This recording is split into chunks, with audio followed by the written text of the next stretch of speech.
The night had fallen heavy over the camp, thicker than usual, as if the shadows themselves were holding their breath. The distant roar of a lion rumbled low across the plains, a sound that never quite grew familiar, no matter how many nights passed. Daniel sat alone by the dying fire, his fingers curled tightly around the neck of his guitar. He wasn't sure why he'd brought it out tonight, only that something inside him refused to let the silence win.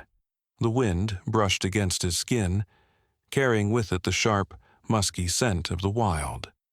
Lions had been circling the camp for days now, edging closer, bolder with each sunset.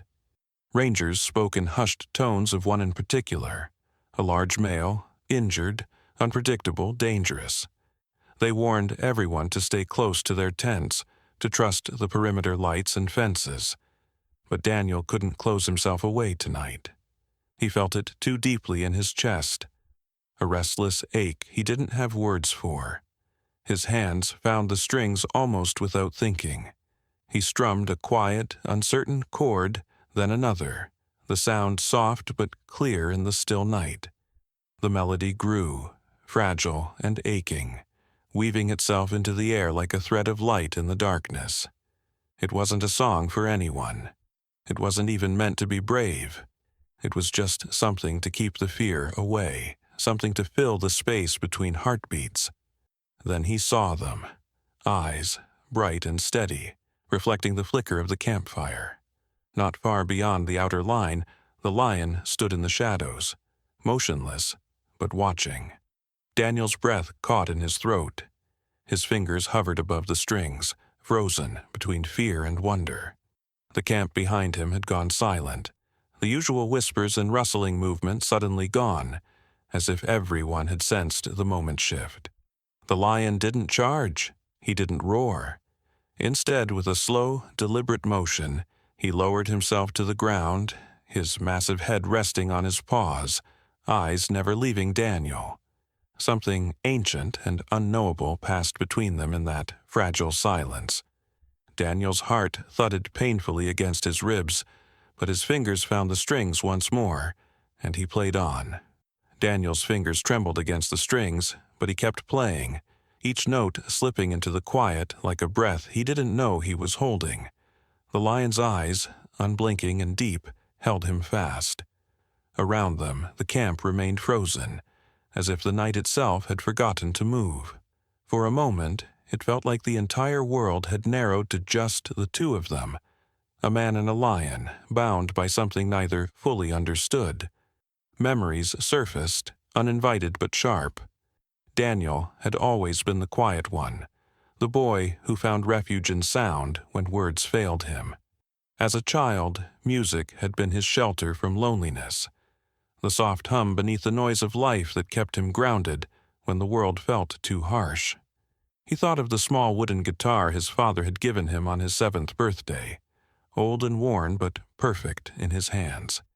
His father's voice had lingered in his mind every time he played since.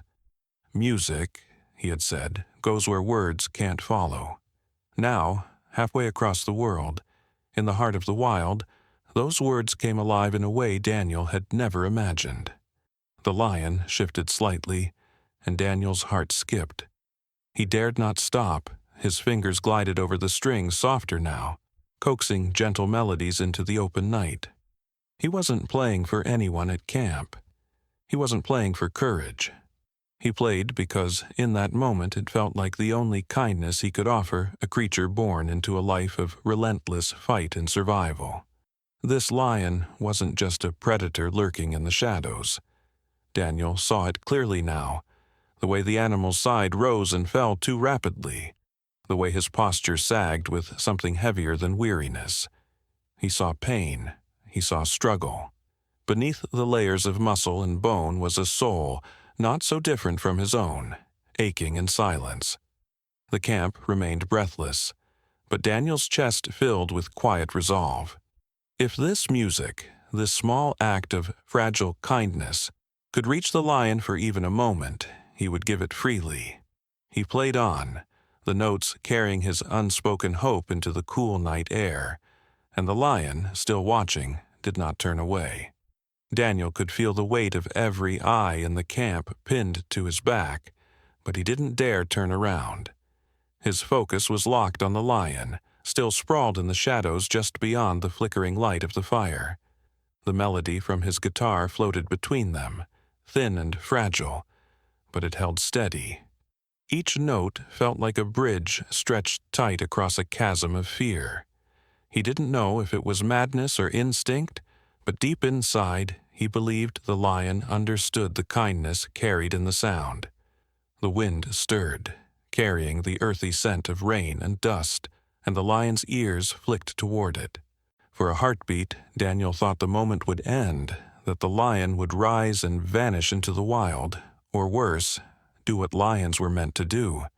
But instead, the great animal inched closer, not with the power of a hunter, but with the cautious steps of something curious, something reaching toward a part of the world it rarely touched. A sharp breath caught in Daniel's throat. He felt fear, of course he did, the cold rush of it racing through his veins. But stronger than the fear was something quieter, something warmer, hope. A stubborn, reckless hope that this connection was real, that the music was speaking louder than the instincts that ruled the wild. Behind him, someone whispered his name, tight with panic. He didn't answer.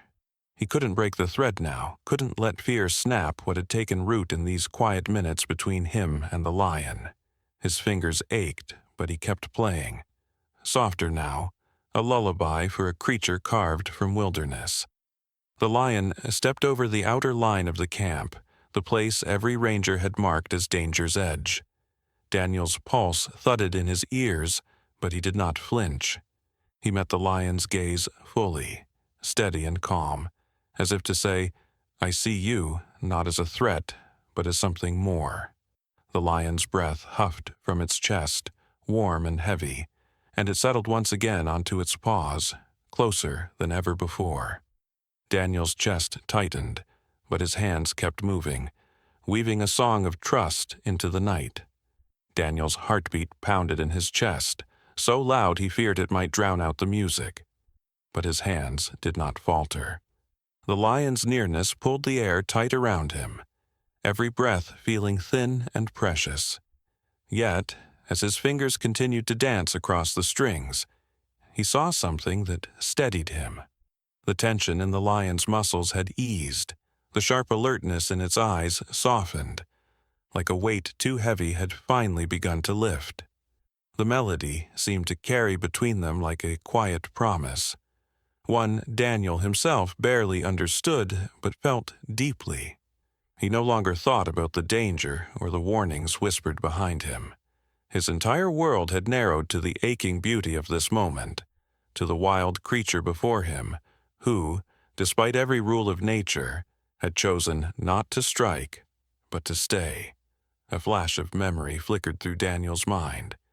His father's rough, calloused hands guiding his on the strings when he was just a boy. "It's not about playing perfectly," his father had said softly. "It's about letting your heart speak through your hands."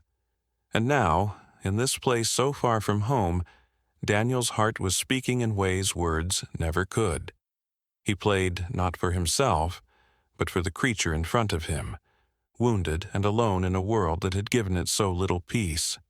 The lion shifted again, a deep rumble sounding in its chest, not aggressive but almost thoughtful, like a quiet echo to the music Daniel played. His breath caught, and his eyes burned with unshed tears.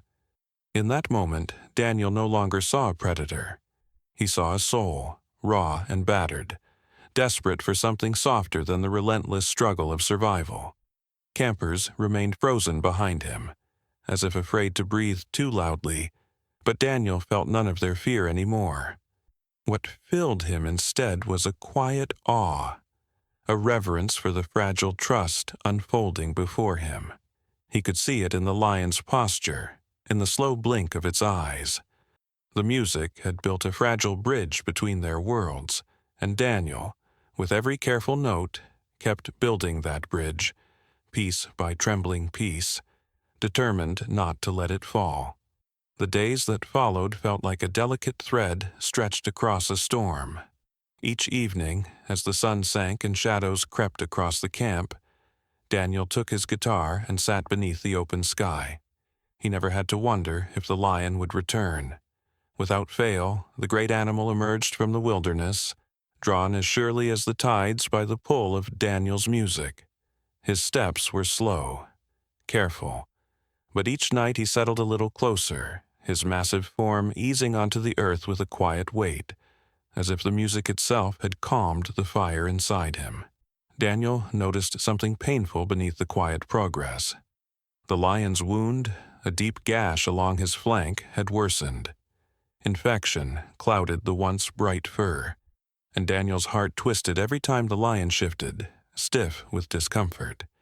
He knew this creature, proud and fierce, would never survive without help, but getting close enough for the rangers to treat him was nearly impossible, until now.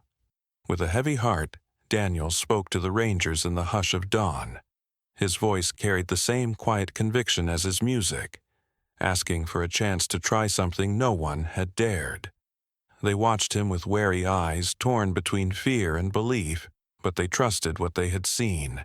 They trusted him. That evening, as twilight melted into darkness, Daniel began his familiar song beneath the open sky. His fingers moved with a mixture of hope and urgency, weaving gentle notes into the cooling air. Behind him, just out of sight, the rangers placed a small bundle of medicine-laced meat on the ground, a silent offering of help. The lion came, as Daniel knew he would. His eyes, dulled with pain, but still bright with quiet recognition, found Daniel immediately. He lowered himself beside the firelight, his sides rising and falling with labored breaths. Then, as if sensing the intention woven into the moment, the lion's gaze drifted to the offering. Slowly, he rose and limped toward it, sniffing the air. Daniel's chest tightened, tears burning at the edges of his vision. He played on, softer, steadier, letting every note carry his unspoken wish for the lion's healing. And when the lion accepted the offering, taking it between his jaws, Daniel felt the fragile bridge between them grow stronger, bound now not just by music but by trust. Rain threatened the sky the next evening, thick clouds bruising the horizon as the wind pulled at the edges of the camp. Daniel felt it in the air, the sharpness of an approaching storm, but he didn't hesitate. He cradled his guitar as if it were a lifeline and stepped once more into the clearing.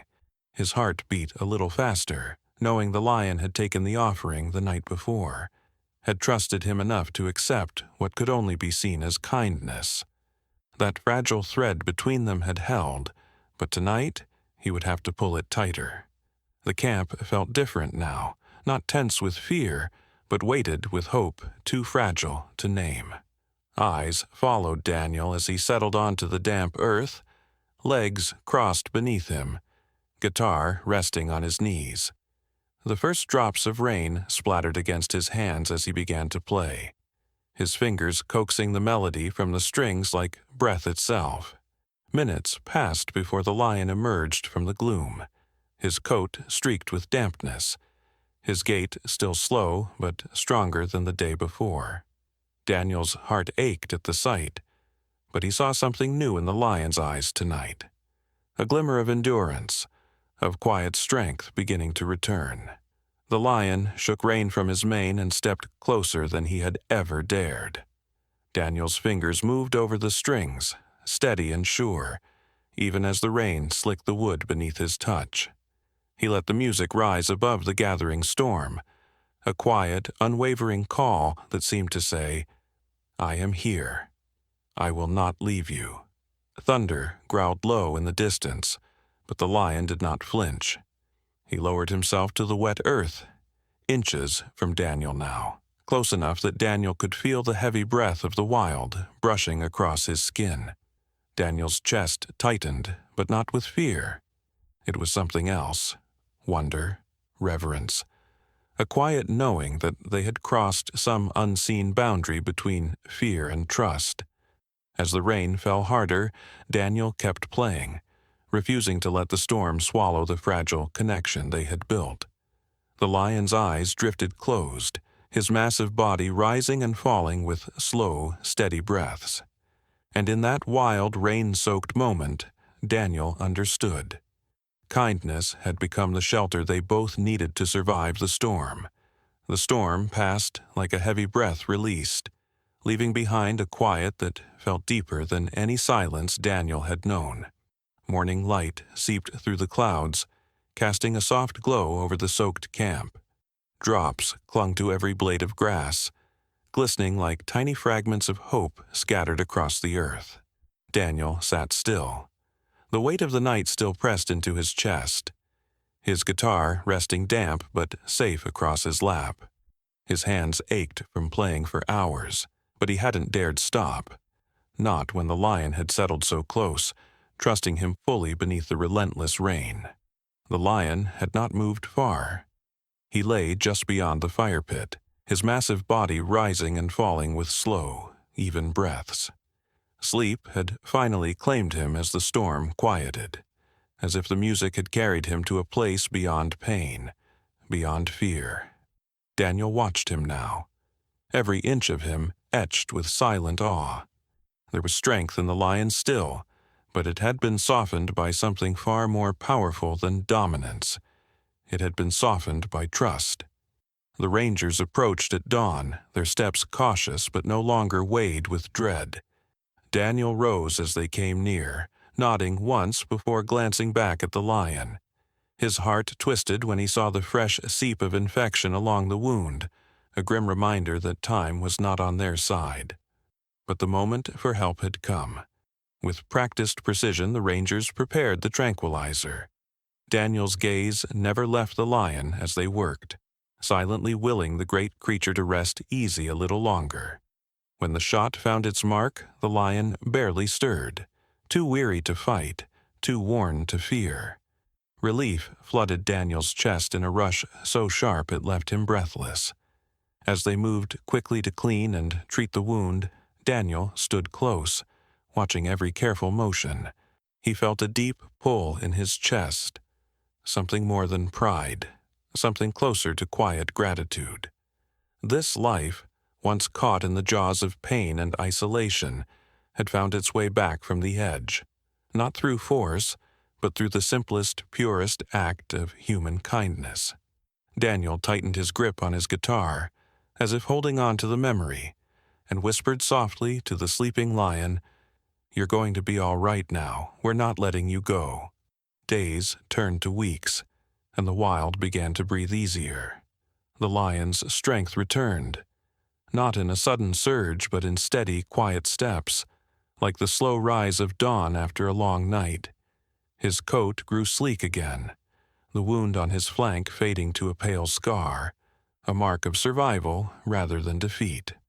Daniel watched from the edge of the clearing every evening, his guitar always in his hands. He played not to summon the lion now, but simply because it felt wrong not to. The music had become a part of their story, a gentle thread that continued to tie their worlds together. The lion came, as he always did, no longer limping, no longer hollowed by pain. He lingered at the boundary of the camp, eyes meeting Daniel's in a way that spoke of something far beyond instinct. It was recognition. It was memory.